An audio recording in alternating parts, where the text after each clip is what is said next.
जय हिंद everyone and welcome to UPSC फीलिया। आज के इस वीडियो में हम जून से 6 अगस्त तक के सारे इंपॉर्टेंट हेल्थ के करंट अफेयर्स को short notes and PYQ linkages के साथ कवर करेंगे। तो चलो शुरू करते हैं। आज की हमारी पहली न्यूज़ है सिकल सेल एनीमिया पे। ये एक जेनेटिक ब्लड डिसऑर्डर है जो कि अफेक्ट करती है हीमोग्लोबिन को, और ये ना जो ऑक्सीजन का ट्रांसपोर्टेशन होता है हमारे ब्लड में उसको इम्पैक्ट करता है। ठीक है, सबसे ज़्यादा हाई रिस्क में ट्राइबल कम्युनिटीज़ होती हैं, और इसके क्योर के लिए एक national sickle cell anaemia elimination mission को चलाया गया है। ये मिशन तुम गवर्नमेंट की इनिशिएटिव्स में और बहुत सारी जगह में मेंस में कोट कर सकते हो। ठीक है, तो इसको याद रखना। टारगेट क्या है कि इस सिकल सेल एनीमिया को एलिमिनेट करना है 2047 तक। इस 2047 को याद रखना क्योंकि ऐसा जो टारगेट था वो विकसित भारत का ऑलरेडी यूपीएससी में पूछा जा चुका है। अब ये पीवाईक्यू था सिकल सेल का जो मैंने यहाँ पे मेंशन किया है। इसमें क्या बोला था कि सिकल सेल एनीमिया जो है वो इनहेरिटेड जेनेटिक डिसऑर्डर है। बिल्कुल, पेरेंट्स से बच्चों में ट्रांसमिट होती है। बिल्कुल, नॉट अ कम्युनिकेबल डिजीज। तो उसमें ये लिखा था कि कम्युनिकेबल डिजीज है, तो यहाँ पर मैंने डायरेक्ट आंसर लिखा है कि ये कोई कम्युनिकेबल डिजीज नहीं है। इस चीज़ को याद रखना। तो ये था हमारे एनीमिया के बारे में। अब थोड़ा सा एक और चीज़ बताना है मुझे। ये जो आरबी इसमें होता क्या है बेसिकली इस एनीमिया में, देखो मान लेते हैं कि ये एक हमारी एक नर्व्स है। ठीक है, जब आरबीसी जो होती है, जो हेल्दी वाली होती है, वो ऐसे सर्कल में होती है। ठीक, अब ये यहाँ पर इस तरीके से फ्लो करती रहती है। अब मान लेते हैं यही आरबीसी जब जिसको सिकल सेल हो जाता है ना, उसमें आरबीसी जो होती है वो इस सिकल शेप की हो जाती है, जिसके कारण इसको सिकल सेल बोला जाता है।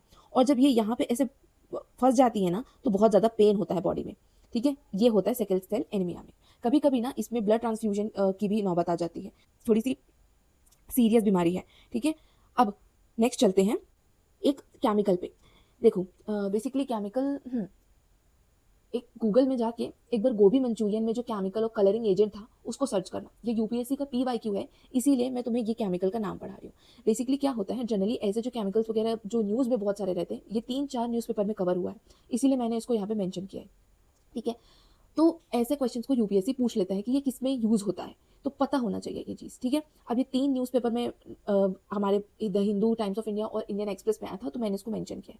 अब देखो ये जो बेमोट्राइजेनॉल जो है ये सनस्क्रीन में यूज होता है और ये स्किन केयर प्रोडक्ट में यूज होता है, इसीलिए ये इंपॉर्टेंट है। और बस इतनी ही ये न्यूज़ है, इसको याद रखना। नेक्स्ट हम बात करते हैं एक डिजीज के ऊपर जिसका नाम है सिंगेला।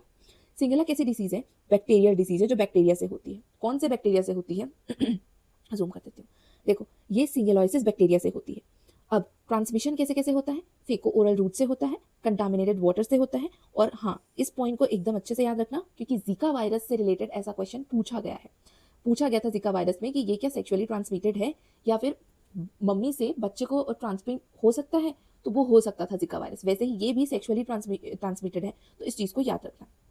सिम्टम्स प्रिवेंशन क्योर उतना इंपॉर्टेंट नहीं है। ठीक है, बाकी मैं पीडीएफ दे दूंगी, आराम से पढ़ लेना। अब मैं मेन जो इंपॉर्टेंट चीज़ है वो बता रही हूँ।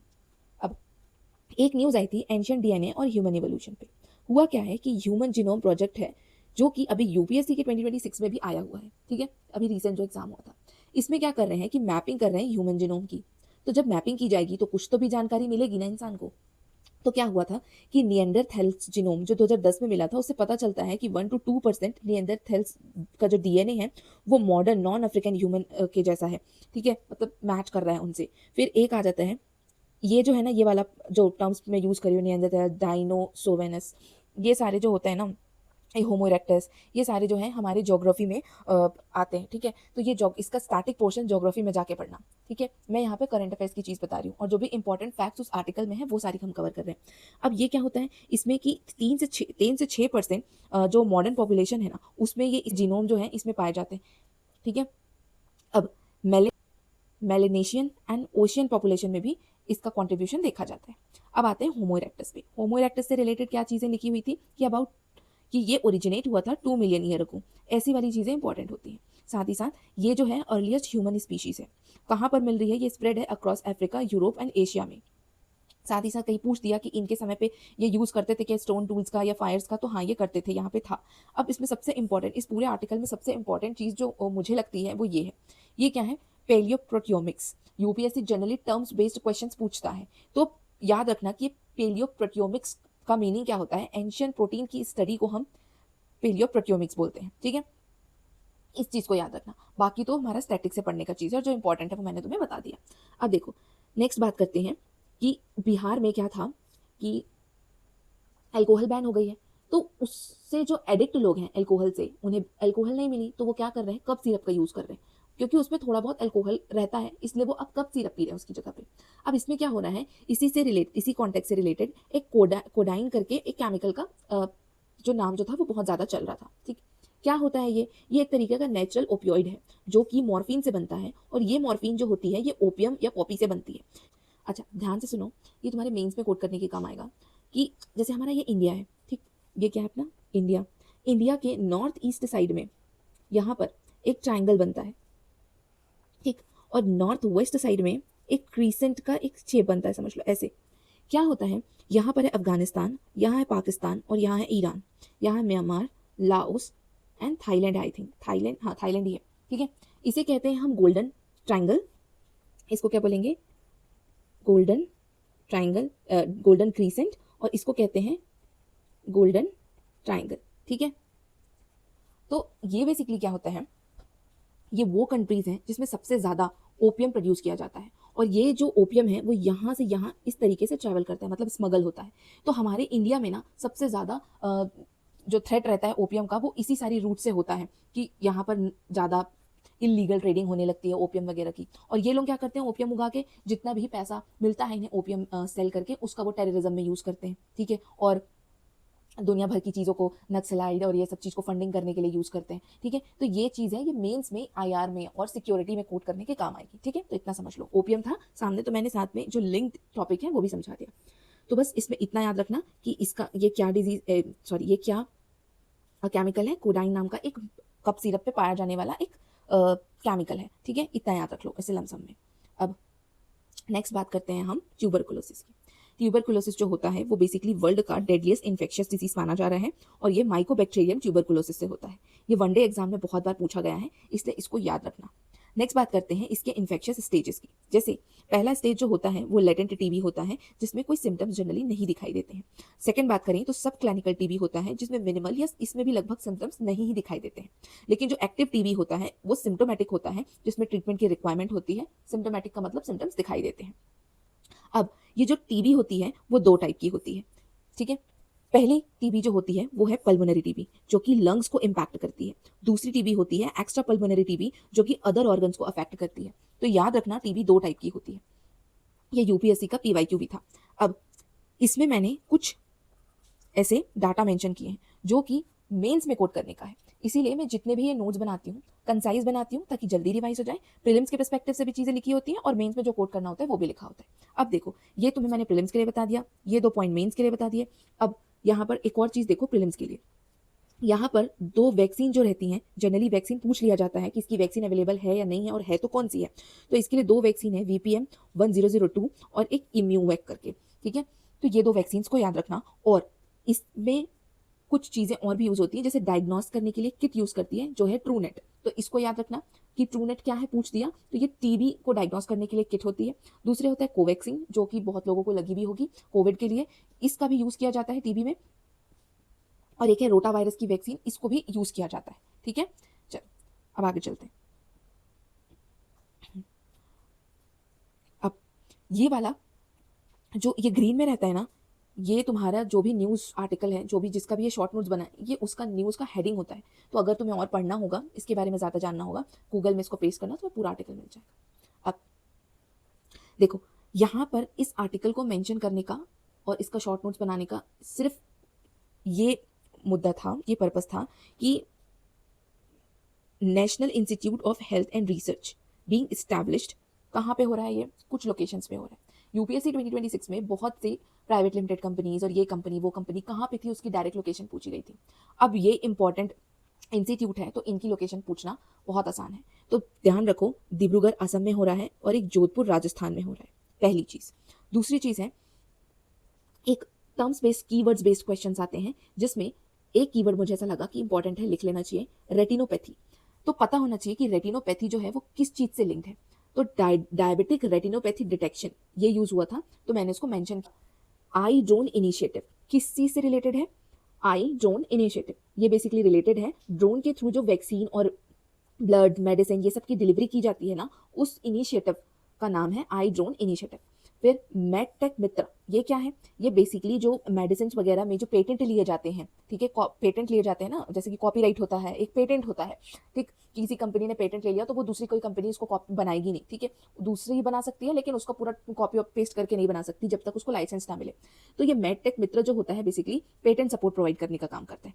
अब एक्सटेंडेड डायग्नोस्टिक नेटवर्क जो होता है ये क्या करता है, कैंसर डिटेक्शन से रिलेटेड है। तो ये कुछ पॉइंट्स थे जो मुझे लगता है इंपॉर्टेंट है, अगर डायरेक्टली इस तरीके से पूछ दिया जाए तो कंफ्यूज जाएगा कि मेडटेक मित्र क्या है, तो तुम्हें पता होना चाहिए कि हाँ पेटेंट सपोर्ट है, पेटेंट सपोर्ट प्रोवाइड करता है। और ये जो है इस सारे इनिशिएटिव्स को ना मेंस में कोट करना अपने आंसर में, तो ये तुम्हारा आंसर और ज़्यादा इंपैक्टफुल लगेगा कि यार देखो ड्रोन से रिलेटेड चीज़ें आ गई या इनोवेशन से रिलेटेड चीज़ आ गई। तो अब देखो मेंस में क्वेश्चन आया था कि ड्रोन का कहाँ कहाँ यूज़ किया जा सकता है, ठीक है, तो पेस्टिसाइड स्प्रेड करने में, अब तुम्हें ये पता चल जाएगा कि मेडिसिन डिलीवरी में भी किया जा रहा है, तो उसमें मेंशन कर दो एग्जांपल आई ड्रोन इनिशिएटिव, कितना अच्छा लगेगा, ठीक है। तो इसमें केवल इतनी चीज़ें इंपॉर्टेंट थी।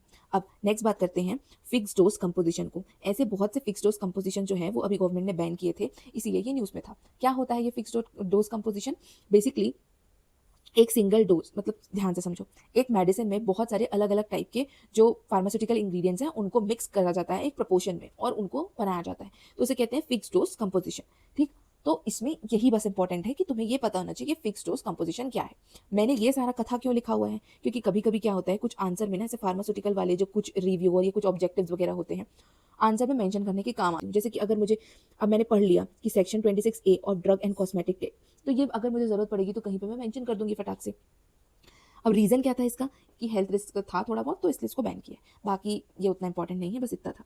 अब एनीमिया मुक्त भारत अभियान जो है फिर से न्यूज़ में आया था, तो ये इंपॉर्टेंट है क्योंकि इस पे भी क्वेश्चन बना है। अब ध्यान से देखो, सबसे पहले ये कौन से मिनिस्ट्री के अंदर है, हाउस एंड फैमिली वेलफेयर के अंदर में। मिनिस्ट्री हमेशा याद रखना क्योंकि मिनिस्ट्री यूपीएससी जनरली गलत देता है।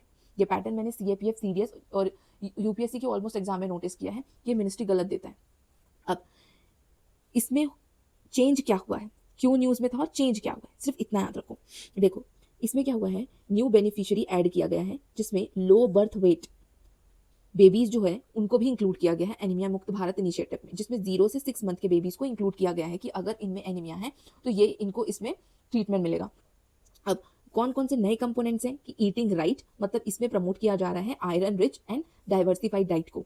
और नेक्स्ट है, इसको अपग्रेड किया है T3 से T4 अप्रोच में। T3 क्या होता है कि टेस्ट ट्रीट एंड टॉक, ठीक, और T4 क्या है, ट्रैक, ठीक है। तो ये ट्रैक को ऐड किया है कि अब केवल टेस्ट और ट्रीट और टॉक ही नहीं करना है बल्कि उसको ट्रैक भी करना है, ठीक है। तो इस तरीके की चीज़ों को याद रखो, ये मेंस में बहुत अच्छा वैल्यू एडिशन का पॉइंट होगा।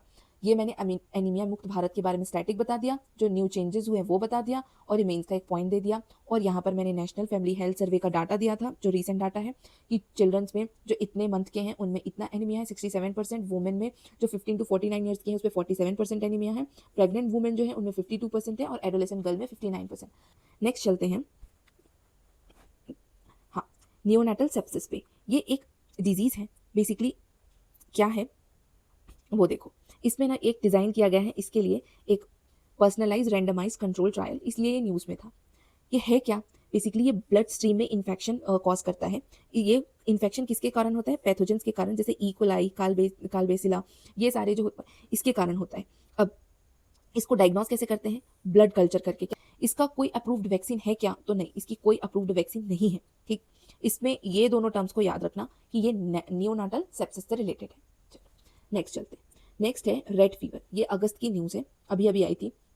बेसिकली ये है क्या, ये एक बैक्टीरियल डिजीज़ है जो कि अभी बहुत फैल रही है। क्यों फैल रही है, ये वाटर और सॉइल के कंटामिनेशन के कारण फैलती है और ये यूरिन ऑफ इन्फेक्टेड एनिमल्स के कारण। जनरली ये जैसे रैट होता है अनाज में बैठ रहा है और वो पूरा उसमें यूरिन वगैरह कर रहा है, तो उसके कारण उस अनाज को कोई इनटेक करेगा तो उसके कारण उसको ये फीवर हो सकता है, इस तरीके से ये फैलता है। अब सिम्टम्स उतने इंपॉर्टेंट नहीं है, ये देखो सीवियर फॉर्म उसका क्या क्या हो सकता है कि किडनी खराब हो जाए, लीवर खराब हो जाए, लंग्स फेलियर हो जाए, ये सारी चीज़ें होती हैं। इसके डायग्नोस के लिए ELISA, PCR and MAT test किया जाता है। एलिसा टेस्ट बेसिकली किसके लिए होता है, एड्स के लिए था, और पीसीआर टेस्ट अपन ने कोविड में देखा है। ट्रीटमेंट के लिए कौन कौन सी मेडिसिन हैं, कौन कौन सी चीज़ें हैं, तो ये टर्म्स को याद रख लेना।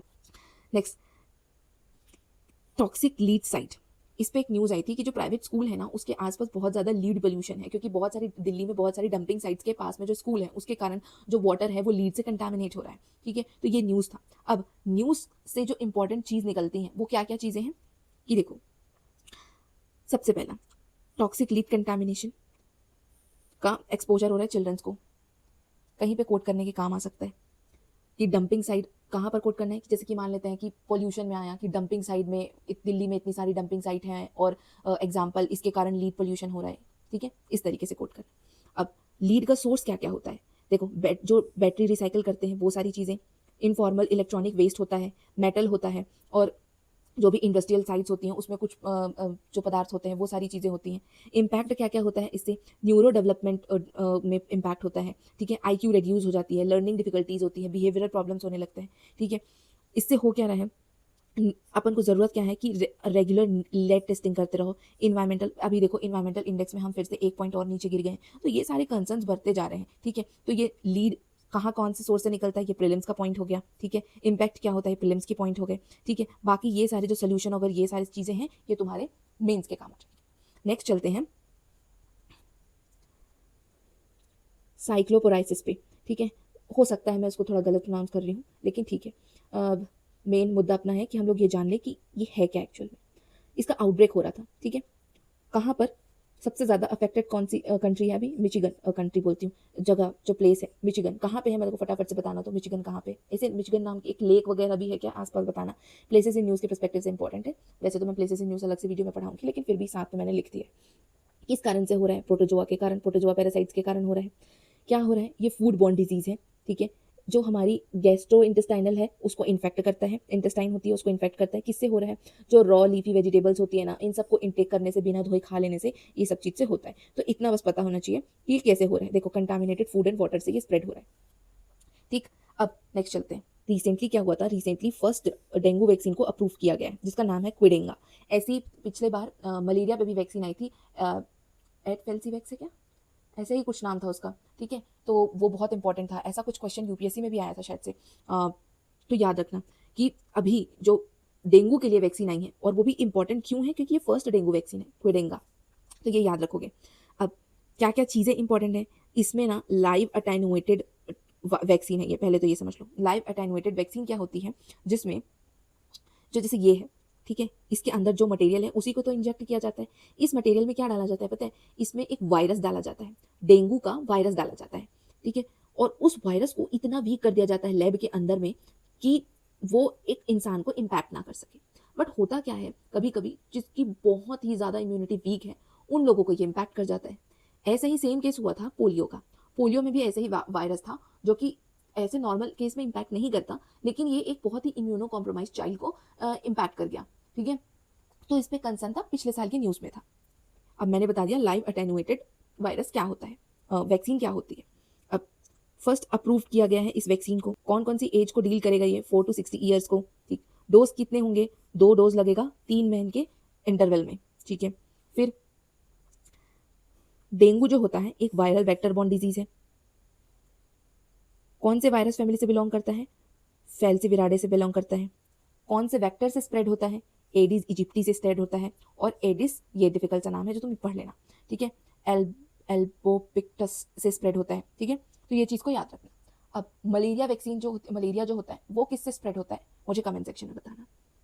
अब इसका डिस्ट्रीब्यूशन कहाँ कहाँ पे होता है, ट्रॉपिकल एंड सब ट्रॉपिकल रीजन में इसका डिस्ट्रीब्यूशन होता है। ब्रीडिंग कहाँ पे होती है ये मच्छरों की, स्टैग्नेंट वाटर में। और सिम्टम्स जो होते हैं ये क्या क्या चीज़ होता है कि retro orbital and joint pain होने लगता है। इसके लिए कोई स्पेसिफिक एंटीवायरल था क्या, नहीं था, सपोर्ट सिस्टम पे काम चल रहा था अभी तक अपना, ठीक। चलो नेक्स्ट पे चलते हैं। अभी देखो इस साल ना, इस साल क्या 2 साल से एचपीवी जो है ना सबसे ज़्यादा न्यूज़ में रहा है। एचपीवी मतलब ह्यूमन पपिलोमा वायरस, जिसके कारण क्या होता है, जिसके कारण होता है सर्वाइकल कैंसर। सर्वाइकल कैंसर क्या होता है, देखो ये है ये है वजाइनल वॉल, ये होता है वजाइना और ये है वजाइनल वॉल, ठीक है। यहाँ पर होता है सर्विक्स, सर्विक्स में यहाँ पर ना, यहाँ पर क्या होता है कि क्या कह सकते हैं इसको, कि बहुत ज़्यादा टिश्यूज़ का ग्रोथ हो जाता है, कैंसेरियस टिश्यूज़ बन जाते हैं, इसको कहते हैं सर्वाइकल कैंसर, ठीक है। अब हुआ क्या था कि अभी मंदसौर डिस्ट्रिक्ट में एक बहुत अच्छा एथिक्स में ना एग्जाम्पल में कोट कर सकते हो तुम, या एथिक्स में भी ये यूज़ किया जा सकता है, केस स्टडी में, कहीं केस स्टडीज़ में आ गई, या फिर तुम अच्छा एग्जाम्पल करके यूज़ भी कर सकते हो कि 100% वैक्सीनेशन इन्होंने 40 डेज में करा लिया है। कहाँ पर, मध्य प्रदेश के मंदसौर डिस्ट्रिक्ट में। किसने किया, यहाँ की जो कलेक्टर थी वो और यहाँ के जो एडमिनिस्ट्रेटिव स्टाफ थे सबने मिलकर क्या किया, डाटा उठाया था समग्र इनिशिएटिव से, लाडली लक्ष्मी योजना से, और ये सारे से डाटा उठा के जितनी भी लड़कियां जो इस एज ग्रुप में हैं 14 से 15 एज ग्रुप में, उनको वैक्सीनेट किया। और क्या किया, इन्फ्लुएंसर्स का यूज़ किया ताकि वो उनको मतलब जो भी जो गर्ल्स हैं उनको इन्फ्लुएंस करें कि नहीं ये वैक्सीन लगवाना चाहिए, ये वो करके। साथ ही एक ना पीयर कैंपेन चलाया जिसमें ना गर्ल्स को ही हेड बना दिया गया और उनको बोला गया कि आप कन्विंस करो। तो इस तरीके से, तो कभी अगर आ गया कि आपको वैक्सीनेशन इनिशिएटिव है और आपको ये चीज़ रन करनी है, आप कैसे करोगे, तो ये सारी चीज़ें लिख सकते हो कि यार हम इस तरीके से स्कीम्स के थ्रू डाटा इकट्ठा करेंगे। फिर हम लोग ऐसे जो गर्ल्स हैं उनको ही, उनमें से जिन्होंने वैक्सीन लगवा लिया उनको ही एक चैंपियन बना के रिप्रेजेंट करेंगे ताकि लोग इंस्पायर हों। इन्होंने देखो इन्फ्लुएंसर्स का, जेनजी इन्फ्लुएंसर्स का यूज़ किया है। तो आज के ज़माने में जो मॉडर्न इनिशिएटिव्स हैं, मॉडर्न तरीके हैं उसको यूज़ करना, ठीक है, तो ये सारी चीज़ें हम मेंशन कर सकते हैं। तो इससे हमारा एथिक्स का जो केस स्टडी है या एग्जांपल्स हैं वो ज़्यादा अच्छे हो जाएंगे। फिर अभी इसी ये तो पहले की न्यूज़ थी, ये वाली जो मैंने बताई, ठीक है, ये वाली जून जुलाई की थी। अगस्त में अभी रिसेंट ये वाली न्यूज़ आई है। क्या है कि ये SHETA2 करके एक मॉलिक्यूलर थेरेपी बनी है। किस चीज़ के लिए बनी है, ये भी ह्यूमन पेपिलोमा वायरस के लिए ही बनी है, मतलब सर्वाइकल कैंसर को ट्रीट करने के लिए। क्या है ये एक तरीके का ओरल कैप्सूल है जो क्या करता है, बेसिकली यहाँ पर समझो, हमारे यहाँ ना हमारे बॉडी में होस्ट प्रोटीन हो गया मान लो, ठीक है। इस होस्ट प्रोटीन में क्या होता है, E7 करके जो एक प्रोटीन होता है वो चिपका रहता है, वो बाहर से आता है और चिपक जाता है। ये जो HPV होता है ना, वो E7 को बनाता है, और E7 जो होता है वो हमारे बॉडी के होस्ट प्रोटीन से चिपक जाता है।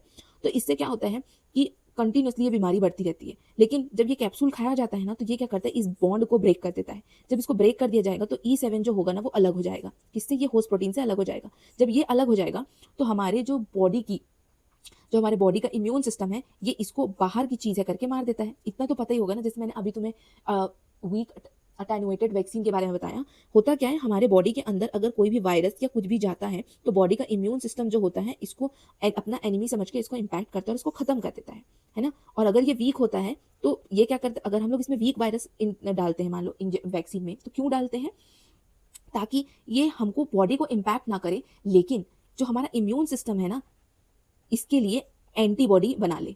तो इससे क्या होगा, जो भी हमारे पास जो प्रॉब्लम होगी वो क्योर हो जाएगी। जैसे कि कोविड में क्या हुआ था, वीक वायरस को हमारे बॉडी में इंजेक्ट कर दिया गया था, तो हुआ क्या था, हमारे अंदर में एंटीबॉडीज बन गई थी।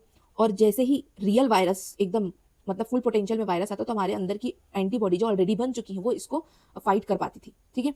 तो इस तरीके से चीज़ें होती हैं। अब इसमें क्या था कि मैंने तुम्हें ये सारी चीज़ें बता दी, ये बहुत शॉर्ट में तुम्हें बता दिया। ट्रांसमिशन कैसे कैसे होता है ये देख लो। स्किन टू स्किन ट्रांसमिशन हो सकता है, वर्जाइनल ट्रांसमिशन हो सकता है, एनल के थ्रू, ओरल सेक्स के थ्रू, ये सारी चीज़ें ट्रांसमिट होती है सर्वाइकल कैंसर, ठीक है। अब डिजीज कहाँ कहाँ पे होती है, सर्वाइकल में होता है, माउथ थ्रोट कैंसर, ये सारी चीज़ें हो सकती है। लाइफ टाइम रिस्क होता है, अराउंड 80% जो वुमेन होती है वो अफेक्ट हो सकती है। सर्वाइकल कैंसर में नियरली 95% लिंक्ड होता है वो HPV होता है, मतलब जिसको भी सर्वाइकल कैंसर है जनरली वो 95% HPV का केस हो जाता है। ट्रीटमेंट के लिए कुछ है क्या, अभी तक कोई प्रॉपर एकदम क्योर नहीं मिला है, और HPV वैक्सीन जो होती है वो मोस्ट इफेक्टिव मानी जाती है, ठीक। तो ये हमारी लास्ट न्यूज़ थी। तो इसी के साथ हमारा ये करंट अफेयर्स हेल्थ से रिलेटेड जितनी भी इन्फॉर्मेशन जून से लेकर अगस्त तक आई थी वो होती है खत्म। ऐसे ही हम हर महीने, हर 2-3 महीने में जब मुझे लगेगा कि हाँ ठीक है इतनी सारी न्यूज़ कंपाइल हो गई हैं, तो हम उसको मंथली बेसिस पे मैं नोट्स बनाते रहती हूँ, तो वो हम साथ में कवर करके रिवाइज कर लेंगे विद शॉर्ट नोट्स। तो तुम्हें ये भी पता चल जाएगा कि प्रीलिम्स तक कि हाँ हाँ मुझे कौन कौन सी चीज़ें पढ़नी है, कौन सी चीज़ें छोड़नी है, और इसको फटाफट रिवाइज भी कर सकते हो। मैं सारी जो भी PDF होती हैं वो टेलीग्राम में डाल देती हूँ, तुम पढ़ लेना। और आगे भी हम ऐसे ही IR की वीडियोस और प्लेसेस एंड न्यूज़ वगैरह साथ साथ में कवर करते जाएंगे ताकि हमारा लास्ट टाइम में बर्डन इतना ना पड़े, ठीक है। तो शेयर कर देना, फिर मिलते हैं, जय हिंद।